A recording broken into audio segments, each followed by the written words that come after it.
Hey guys, Doug Giles here. It's Warriors, Rich.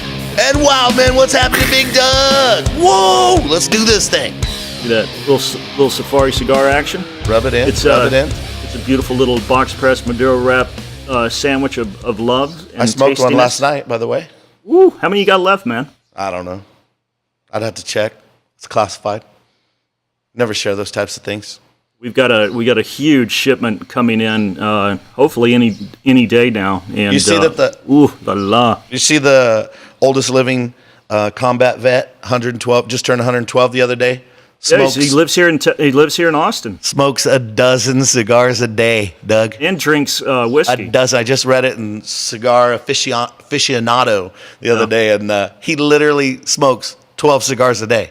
Right. So did George Burns, and I like what Burns, this guy asked him when, I think he was like 100 or something. He goes, so George, what does your doctor think about you smoking, so many cigars every day? And he goes, I don't know. He died 30 years ago. Yeah, that's right. That's right. Yeah, That's good. I like Twain, what you Church... know how many cigars Mark Twain smoked a day? Tell me. Between 20 and 25 cigars a day. But he only did one at a time, though. That's getting it on, though. You think he said? I like what the Carlos. only thing that's the only thing you should stop to do to not smoke a cigar is eating and sleeping. Other than that, it's the perfect time to smoke a cigar. I like what Carlos Davidoff of the Davidoff cigar fame said. He goes, if your wife doesn't like you smoking cigars, get a new wife.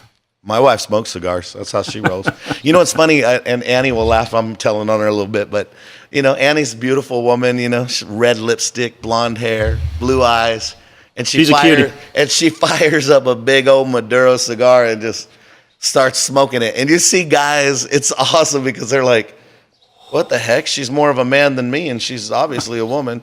And anyway, Annie was on vacation back with her family in Montana, visiting her mom for Mother's Day, and she was sitting around with her grandmother and all the family was outside around the fire, and Annie fires up a cigar, boom, and her grandmother was like, Annie, you're Calamity Jane. She said, Annie, you smoke cigars? You smoke? I can't even believe it. She goes, yeah, I've been smoking cigars for years, 3 or 4 years. Her brother goes 5 or 6 years, longer than that. She goes, yeah, I don't know, I smoke cigars all the time. She goes, well, I can't even. Then she says, you know what? Maybe I can. She says, maybe I can believe it because you might not know this, but your great grandma used to sit around smoking a corncob pipe and taking shots of whiskey. And Annie said, well, that explains a lot. Hey, you know what? I saw this thing on Instagram yesterday. I can't remember who posted it. I sent it over to Hannah and Reed, and I think the title of the meme was "Rethink Your Drink." And so it had a bottle of water, and then it had various energy drinks, and then it got into like Mountain Dew and like Dr. Pepper and stuff. If people think, oh man, you drinking whiskey, that's the devil's brew, it'll kill you. Look at the amount of sugar that's in that stuff. That is more addictive than cocaine, more damaging to your body. I think Dr. Pepper.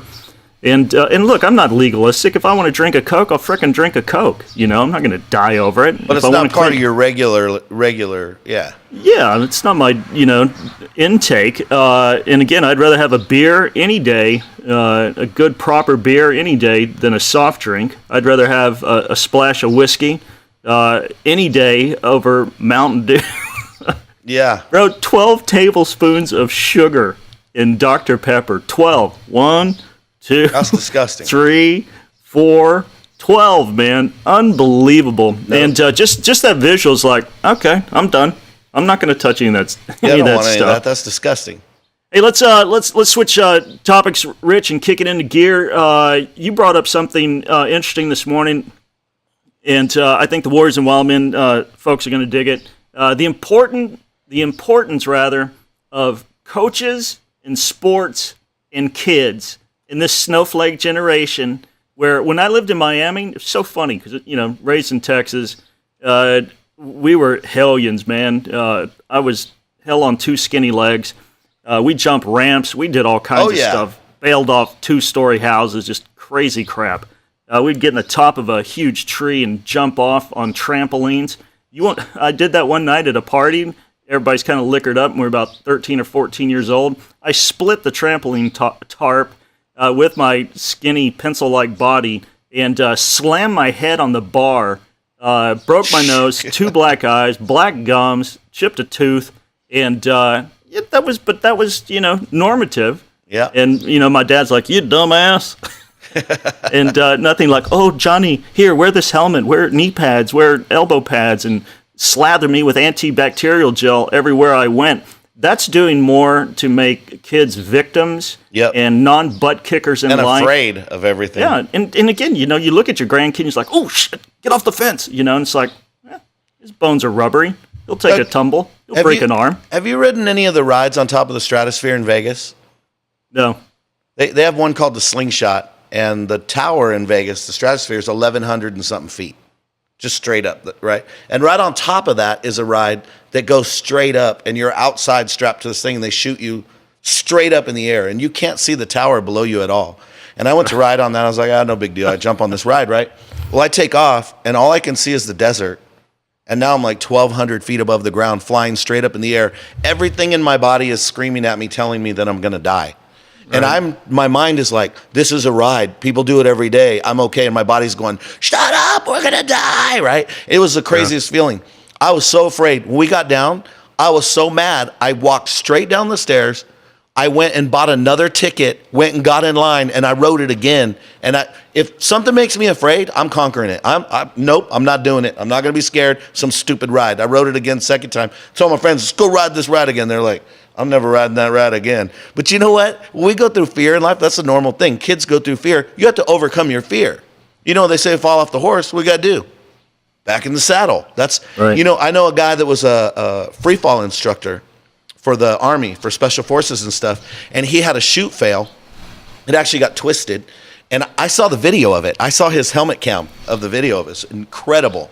So he's spinning, his chute is twisted, and you have to cut that chute away before you throw your other chute because it'll get caught up in the chute, right? So he's trying to get his chute to release. He's doing all that, and he's trying to slow his body down. They open their arms and legs, try to slow their spin, right? And you see the world going around and getting closer, right? It's pretty insane. And then he's trying to get this thing off, and it finally, you see him look up, and you see the chute go and fly away. And then he goes to get the reserve, pops the reserve, Doug. He's still spinning too fast, and it twists it up. Ugh. I saw the video. I'm watching it with the dude. Spoiler alert, he lived because I'm watching it with him. And you see this thing, and he's got it open up like that, and he's trying to get this chute, and it opens up something like 200 or 300 feet above the ground, like not that high. And he comes in and he lands, right? As soon as he lands, they pull up in a Jeep, throw off all that stuff. They drive him straight back to the tarmac, give him another chute, and they throw him on that plane. Literally, Doug, immediately took him up there, and he jumped out of that plane. They know that if you get afraid, you can get all locked up. They literally did it. But I asked him this. I said, hey, were you afraid? And he goes, no. I said, you weren't? I would be terrified. He said, it made me a little afraid later. He said, but I'd done my devotional that morning. The Lord gave me a verse. I was concentrating on that verse that day. When I was going down, I thought of the verse, and then my training kicked in. I didn't have time to be afraid. I focused on my training. I conquered it. When I got down, I was a little nervous. They put me back on the plane, jumped out. I'm good to go. That's what we got to do with fear. That's why sports are important. Sports are terrifying. Then again, there's, I think it was Miss North Carolina in 2002, I believe, maybe a little later. She had a horrible fear of heights and doing that kind of stuff. And so she went skydiving and she died. What? Her chute didn't deploy, and what she feared, like Job said, came upon her and splat. There's kind of a good. She didn't let her fear conquer her. She just kind of got conquered by gravity. But the reality is when you played sports, were you ever nervous, like before a competition, especially like some type of one-on-one sport? Like in wrestling, it's weird. Like you're getting ready to go out, and it's not like a team thing like baseball. Like here we go, guys. It's like it's on you, man. Everybody cheers for you, and then they throw you out there by yourself, and then you're looking at the other guy, you're like, here we go, and there's this fear. But when you conquer that fear, it develops something in you. Sports are so important. It's like life. I mean, we know that. The Bible uses it as an analogy multiple times for life. Yeah, coaching, when you brought up that topic, I was like, shoot, I think I'm bankrupt, and then I start, digging back into the bong resin clogged synapses of my memory. And I was big into baseball, That was my sport. I'm small, so football. I did great as a wide receiver, but oh my God, when those big mooks got a hold of me, it was snap, crackle, and pop. So baseball was my forte. Excelled at it. And but Rich, I got to tell you, man, as a young rapscallion, I know you won't believe this, but oh boy, did I have a temper. And, You still have a temper. yeah, and what's funny is I don't know if our Warriors and Wildmen audience is gonna carbon 14 test me way back to the Neolithic time period. I grew up with Bad News Bears with with Walter Matthau and Jodie Foster, and I can't remember. And I sat back and I literally took notes of how they would throw fits on the field if they struck funny. out or they made a bad play or they didn't like a umpire call. Then man, it was on. And and Rich, that was me. I was a great pitcher. Had a natural curve because I threw sidearm. When I'd rotate my hand going to the left, had a wicked, absolutely vicious screwball that would just completely jack with left-handed batters really bad, and I enjoyed it greatly. Always hit in either 1, 2, 3, or 4 slot. I wasn't a big power hitter, but I'm on base all the time. And my coach was just like, dude, you got some sick talent. And yet I would get into fights on the field. I would bean batters if they were talking smack to me. I'd knock the helmet, Rich, I'd knock the helmet off their head. If I stole a base and got called out, I threw dirt in the umpire's face, cussed, started crying, walked out off the field and went into my dad's car, and everybody had to beg me to get back on the field and play. And you know what? Most people, or a lot of coaches, and I had one of them, they would just say, you're done. We're not even going to play you. We're not going to deal with your crap. But my coach, John, man, he worked me psychologically, and he got me to temper all that stuff and put it into discipline and exercise. I'm telling you what, if it weren't for him, I would have probably gone into drugs a lot sooner. When I got the bad coach, Rich, who wouldn't put up with my stuff, even though I was a top player. And listen, there's times where you got to call the kid in. Yeah. But he put a ball bag on my head and told me to sit in the dugout with a ball bag on my head. And you know what? I picked my crap up, and I never played sports again and went straight into heavy drug use. Wow. Because of that coach. And he had a son that was my age, that I was a better player than him, and he wanted my position. And so he just shamed me out of participating. Did I deserve it? I don't know. A ball bag on the head? That was weird. But one coach good got greatness out of me. Mm-hmm. One coach bad, I split. So I don't know if that's a great analogy or a great example, but coaching, mentoring, and pastoring is humongous. No, it's huge. It makes impacts in these kids' lives, and I think it's important, especially nowadays, probably more than ever, that parents get their kids involved in sports because, these kids aren't doing anything. They're sitting around on their stupid phones. I literally I want to slap the phone out of the hands of any kid that I see on their stupid phones. They're on their phones constantly 24/7. They need to be in a sport. They need to be exercising. They need to learn about competition. They need to learn, I found out they wanted me to be a good sport, and what I found out what that meant, because I'm a gracious winner. If I beat you, I'll congratulate you, tell you how much I respect you. You're the best person I ever competed against, whether it's true or not. If I lose, I'm a butthole. So they say, we got to be a good sport. I'm like, well, I'm a great winner. Don't try to get me good at losing. That's how they teach. Those people that man, I shouldn't tell a story. I'm going to tell a story. There was a wrestling coach, and his son, I didn't go to that school at the time. I know these people, but I was not a part of the team at the time. His son was on the team. The coach is tough as hell. Son's not tough. Son goes out on the mat, gets pinned, and walks off the mat smiling and laughing after just getting decked. So as he's walking up, his dad walks up and smacks him across the face in front of everybody. Boom. Okay, so that might be a bad example of coaching. But the reality is, when you go to play, you play to win. They say, it's not whether you win or lose. That's bullcrap. Life is about winning and losing. And if you lose, you shouldn't be losing. You should be learning. Yeah. And so you should learn how to win. And so we need sports. These kids have to get in sports because it's like life. It's hard. life's hard. Yeah, Yeah. but I'm tired. You know- You're going you to know- be tired. Now, we're talking about redeeming time and doing all that other stuff. I got to make a confession, Rich. One of my favorite TV shows to watch is The Voice with Blake Shelton and Adam Levine, and they switch out, I think, Kelly Clarkson and, what's the other girl's name? Anyway, I can't remember right now. Alicia Key, that's who it is. And I'm watching them take these raw kids. I mean, well, some of them are older, so you don't really have an age restriction in The Voice. You just got to have this raw talent. And I watch these coaches, man, pull nothing but pure gold out of these people. And whether it's in sports or the arts, like with singing or painting, it's so huge to put yourself under somebody who's going to draw that gold out of you. It's going to be rebuke. It's going to be discipline. Mm-hmm. It's also going to be encouragement. If they really start to see the shiny thing start emitting from the dusty crust. Yep. But man, good coaches, good pastors, good mentors, good parents are worth their weight in gold. Oh yeah. My two daughters train Brazilian Jiu-Jitsu with Pedro and Guy Valenti. And also with Hoist Gracie and Elio when he was still alive. They actually trained with the old man who started things. And that's awesome.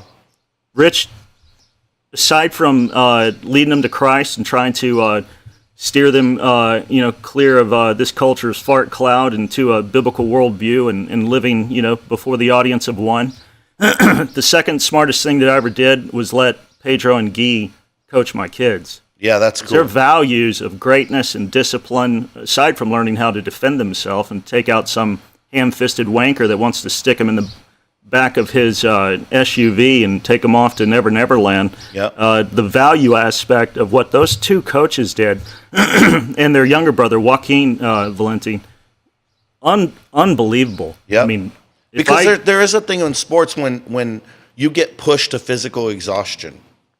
It's hard. I always tell people that perseverance is a great subject until you need it. And it's not perseverance until you want to quit. So you can't say, I'm persevering. Do you feel like quitting? No. Then you're not persevering. You're just living. It's that moment where you're like, I'm done. And then you keep going. That's perseverance. And that almost, there's other things it can teach you, but I don't know how you could learn that at a young age any better than physical activity, physical sports, and I think especially for boys and girls, they need a combat sport. We have a thing for Fight Club in Yuma. That's our men's ministry for our church. And we have a rule there, Doug. You can't come to Fight Club if you've never been punched in the face. Because here's why, though. Seriously, it's this real thing. Here's why. Because men are so afraid that have never been punched in the face. Are so afraid because they have all these fears. They don't know what it's like. It's It's not as bad as you think it is. It's not that big of a deal. So we didn't mean to do this, but I ended up getting all these videos sent to me of these kids punching each other in the face. Like, check it out. I'm in. It's like, damn. And their friends were obliging them. They were smacking them, man. But you know what? It's like that's how life is. You kind of you can get thrown into it and be like a deer in the headlight, or you can be in sports and work through things and injuries and toughness and unfairness and favoritism and there's a special funkiness, man, that a mature guy or girl coach brings to the equation that your peers just cannot afford you, and so it's great to have your peers. It's great to have your buddies. It's also good to have some tough drill sergeants that know how to make champions superintend what you're doing. I had a wrestling coach in high school. His name's Dave Sampson, and just called him Samson. And he looks like that. He played football under Frank Cush. He's this big, huge guy, right? And he's like mean. Me. He's mean. But now he's a deacon at the Catholic Church, and he preaches, and he loves people. He's awesome. But I know the mean Big Dave is still in there because he was mean to me. So I was in a match one time. I was at a tournament in Lake Havasu. My dad's there, but he's there, family and stuff. And I'm in this match, and I'm winning, but this guy gets me in a cradle. Okay, I'm on my back, can't pin me with a cradle. And I'm thinking, well, I'm going to put a little pressure on this guy and kind of lay here and rest, and I'm going to get him the next period and win. It's a tournament. I don't want to get all tired. And my coach is freaking out, like losing his mind. Get out of there! He's like screaming, And I literally told him this from the mat. Don't worry, coach, I got a plan.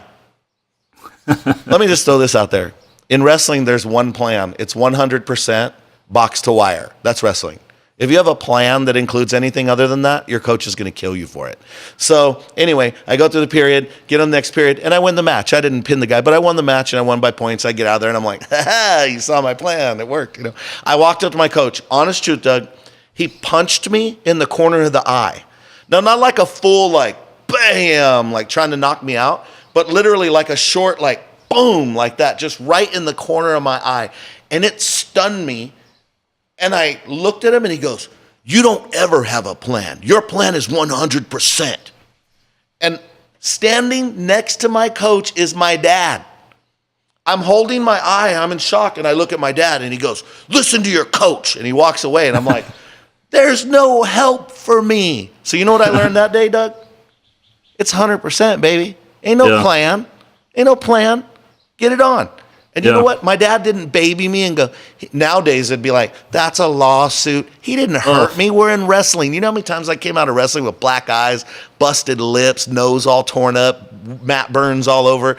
That's not going to hurt you, but people will freak out. You know what it did? It got my attention. It was like, bam, like what's going on? This guy was a tough coach. He was super hard. But you know what he did? He brings out toughness. Did you watch UFC on Saturday night?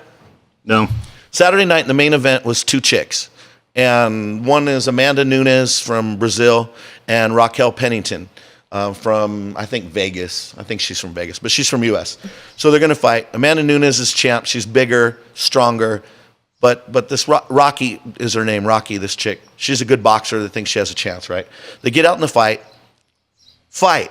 Doug, first 10 seconds, the champion, Amanda Nunes, kicks her with a leg kick, but on her calf. So hard that it drops her. The first kick of the fight. She hits the ground. She jumps back up. Her leg is destroyed. I mean, from one kick. 30 seconds later, bam! Same spot, drops her on the ground. So she takes the leg out, lead leg of a boxer. Now you don't have footwork. Now you can't move. Now you can't post. You can't. I mean, that's great strategy, right? Right. They go through the fight. She's getting beat up. It's a tough fight. Towards the end of the fourth round, the champion knees this chick in the face and breaks her nose. Bad. Not like, oh, I think my nose is broke. It's doing the C, the letter C, right? It's bad. Right. And the challenger, Rocky, she's doing good in the fight. She had some chances. You know what I mean? There were some times when you think, okay, maybe she can do it, right? So here's what happens. This is the whole thing. I'm telling the story to tell this. So between the fourth and fifth round, she's sitting there with her nose destroyed, blood pouring out of her face.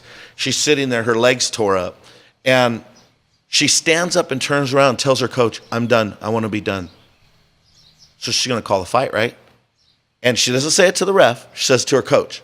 Her head coach goes, no, you're not. Look at me. Look at me. She looks at him. He goes, no. You got this. Work through this. We'll recover tomorrow. Go out there and let it all go. Give it all you got. And she's like shaking her head no. He's like, hey, change your mind right now. Come on. And Doug, inside of me, I had such mixed feelings. Right. Because he is talking to his girl that finally made it to the championship fight. Last round. She's hurt. This is not a chick like, hey, I broke a nail, right? And she goes out there. The other chick takes her down and elbows her in the freaking face, dude. Oh.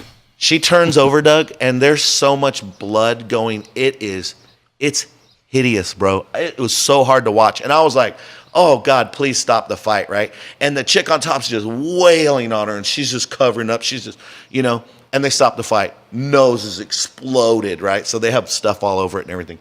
The whole MMA world, all the fans are yelling about the coaches. They should be fired, all this stuff, blah, blah, blah. All that to say this. This is her response. This is what ESPN wrote this. She said, I know a lot of people are going against what they said and thinking all this different stuff, and it's easy to judge, but you never know what's happening in that moment, Pennington said. At the end of the day, my coaches know me best, and they know my toughness. They know what I can handle, and I trust my coaches with everything that I have, and they wouldn't put me in a situation I can't handle. She said, change your mindset. And then she said, the nose is broken. She said, I agreed with my coaches as soon as the fight was done. I agreed with them in that moment because at the end of the day, the ball was still in my court. I could have easily waved off the fight. I could have bent down and tapped out. I chose not to tap and pull my head out of my ace, basically, and not give up on myself. Because at the end of the day, when you give up, that's a whole different ball game. Yeah. So everybody's freaking out. And my response, look, man, it was hard. But I thought, it's not an eye. She's not cut on her eye. She's not gonna lose her eyesight. It's not an elbow or a knee's blown out. We're not talking about permanent damage. It's a broken nose. I mean, I don't know what hurts worse than that, but it's a lot of pain. But she still had a chance that she could have got that knockout, and the coaches didn't want her to give up. And look, man, sometimes that's what a coach does. Not just in sports. It's like, hey, you can't quit now. You might go get beat down in the next 30 seconds by the most vicious woman in the world. But you can't quit. Great story, great testimony, man. One thing I want to just put forth to the Warriors and Wildmen, when you're talking about putting your kids in these kind of competitive sports, especially like martial arts and jiu-jitsu and stuff, in like you said, with this litigious environment where everybody's ready to sue, and if the coach goes hard on your kid or something, Mary Margaret and I purposefully did not attend the training of our daughters. Wow. We gave them wholly to the coaches. That's pretty awesome. To give them their own space, to let the coach, be appropriately hard and instructive upon them. And you weren't their safety cord. Yeah, I mean, they couldn't, Daddy, help. And they're not wired like that to begin with. But, I wanted the coach to feel freedom. I wanted my daughters to feel that freedom, not that Mommy and Daddy are around every, minute of the day. And let the coach come in there and do his job, man. And, I don't know if that's for every parent out there. Right. But I would highly recommend you leaving that classroom, that dojo, that gym, or whatever, and let the coach, if you trust him, to do his frickin' job. Yep, that's right. And box your kids' ears, man. And just like my dad did. It was like supporting the coach. When the kids look at you, you point at the coach. If you're there, point at the coach. Don't look at me. Yep. I'm not getting you out of there. Yeah, because kids need to have this. That builds confidence. Playing sports builds confidence. Competition builds confidence. It prepares you for life. Overcoming the fears of competition and failing. That's a real fear, man. We gotta learn to deal with that I remember being at bat, Doug. You dream, man, I want to be at bat to save the game. And then the time comes down to it, and you're the freaking guy. And your balls are up, in your stomach. You're like, oh my gosh, I wish it wasn't me. Hit me with the pitch. Get me out of here. Do anything, And right. Doug, I've been that guy many times, and multiple times I failed. I didn't win the game. A few times I won the game, and it was awesome. But as I got older, I wanted to be the guy to be that guy, because then I felt like I could give us a chance. You know what I mean? Like, let me get in there, because I'm not going to be afraid. I'm going to go for it. I'm going to give us a chance anyway. It doesn't mean you're going to succeed every time. But you overcome the fears, and you start being the person that, hey, I'll be the go-to guy. I'll shove my vomit halfway back down my throat and get my stuff together and try to bring it for the team. But that prepares you for life, right? I mean, that's why we play sports. So what does the Warrior and Wildmen need to do? They need to get their kids in sports. Get your kid in a sport. Some sport. Pick a sport. And don't start calling like chess a sport. I'm a huge chess fan. Just don't try to call it a sport. Get them out there in a sport, especially a contact sport. And a whole nother podcast maybe for another day. Be careful of concussions. Letting your kids play football, man, I don't know about it. Unless your kids are big or the fastest kids on the block, and they're going to get scholarships to Division I schools and make the pros. If they're not doing that, I don't know about letting your kids bang their heads all around. I mean, that's me and my 32 cents. And I hate to be sound like a one-string fiddle, man, but especially if you got daughters, please, for the love of God and them, get them into jiu-jitsu. In jiu-jitsu, specifically Brazilian jiu-jitsu, get them in jiu-jitsu. Yeah.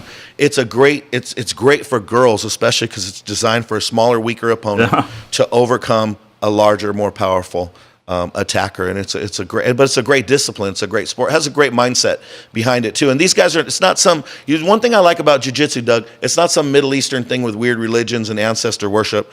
Brazilian jiu-jitsu specifically, those guys are a bunch of Catholic guys. They're not worshiping anybody in their sport. It's a sport that's separated from all that stuff. So I think and if the listener lives in South Florida, man, I would beat a path to Pedro and Guy, the Valenti brothers, and world-class fighters, man. Yep. My daughters, brother, they train with the best of the best fighters from all over the world. Mommy and Daddy weren't there. Yep. We would come for their belt ceremonies. We'd come, on particular tournaments and matches. But other than that, man, the coach is in there drumming greatness into their brain, teaching them how to kick ass, and appropriately hard on them when necessary. And second smartest thing I ever done in my life, big dog. And if you got boys specifically, put them in wrestling. Wrestling will prepare you for life. Once you made it through wrestling practice, life is a piece of cake. So I'm a big advocate on wrestling because I'll tell you what, in any sport that you do, you need a coach. We've been talking about coaches. Get somebody that can bring out of you what you didn't know what was in you, that can push you farther than what you thought you could go, because it raises your level every time, creates a champion. Yeah, and if you're a 12-year-old gymnast girl and he starts, wanting to take pictures of you naked, tell your dad. Yeah, tell your dad and let your dad go punch him in the face before you go to court. That'll work. All right, man. So what do we do, Rich? Go to Warriors and Wildmen, listen to our podcast, sign up. I don't know. What are they supposed to do, Doug? They're supposed to register, review. We're doing a soft launch on the website. Go over to warriorsandwildmen.com. We've got some products there. We're going to start loading that store down. We got some interesting little nuggets for the listener to walk away with that will further this conversation that we're having. Righteous and Rowdy Girls, great book. If you've got girls and you want them to, again, escape the teenage fart cloud. Raising Boys Feminists Will Hate. So politically incorrect. It's hilarious. Yep. All biblically based stuff. And we're coming to you. We're going to have events. We might not get to you, but you can come to us, and we're going to kick them off in Arizona and in Texas. I'm having soirees about once a month, man. Rich, you ought to see the caliber of dudes that are coming. That's awesome, man. Absolute world shakers, brother. That's what I'm talking about. And also, like Doug said, the webpage is still soft launch status. So you can go check it out. But we're getting ready to come out with the Warrior and Wildmen giveaway. That's classified what's in it, but it is definitely a few things that exemplify the Warrior and Wildmen. And I promise you will want it. You will want to win. It's delicious. I'd take it. I was looking at some of the products, the big one in particular. Yeah. And I was like, and I already have one of what we're going to, afford to the lucky subscriber. But I was like, I think I need another one. I think I have my wife something needs one. similar, but I need that one. Let me just throw that out there. One of the several things in the package, but it's going to be amazing. So make sure to sign up, subscribe, review us, go to Facebook, follow us, leave a comment. If you have an idea for a great podcast topic, let us know what it is. You just want to say, hey, what's up? We always try to answer your messages and talk to you guys. We love talking with you guys. Warriors and Wildmen.